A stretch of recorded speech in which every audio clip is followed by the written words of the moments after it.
La singularité de la Maison Saint-Charles, c'est d'abord nous sommes dans un espace historique.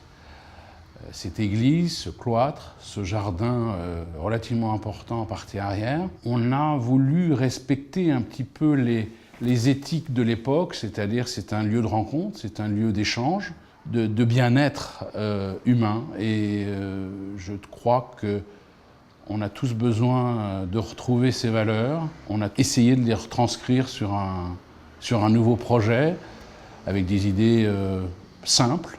Je tiens à ça. On avait plutôt l'habitude de créer des choses un peu sophistiquées il y a quelques années. Là, on est plutôt dans le retour de la simplicité. Le jardin du cloître, il était, je dirais, très classique et correspondait à, je dirais, à une certaine utilisation, à une certaine mode d'utilisation.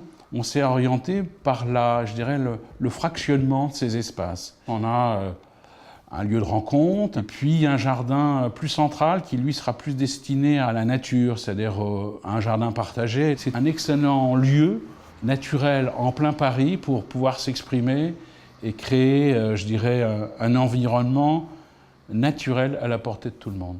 Dans ce qu'on appelle le jardin habité, on est dans un espace, je dirais, parfaitement rectangulaire, avec une canopée qui est périphérique. Certains arbres sont là pour nous faire replonger dans le passé. On a un platane, on a des cèdres qui sont imposants et qui sont, je dirais, dans un port naturel assez remarquable. Le platane, lui, a été, je dirais, un peu chamboulé dans le temps, mais c'est une pièce majeure. Et je me disais que ce qui était intéressant, c'est de garder ces grands arbres et de créer comme un sous-bois, c'est-à-dire quelque chose de naturel, quelque chose où on n'impacte pas les sols. On va créer une espèce d'harmonie entre les arbres adultes et le nouveau bâtiment, et donc cette végétation basse qui va nous redonner une échelle humaine.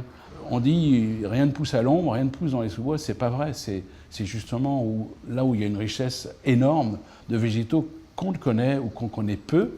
Et ça sera, je dirais, l'exemple type justement de l'utilisation de ces végétaux et de la mise en valeur de ces surfaces ombrées qui peuvent être aussi riches qu'une surface en plein soleil. On est là pour aussi rendre pérenne ce nouveau projet en réimplantant une nouvelle végétation que l'on verra sans doute dans 20 ans ou dans 30 ans, mais on aura pensé à nos futures générations et je pense que c'est ce qui est le plus important.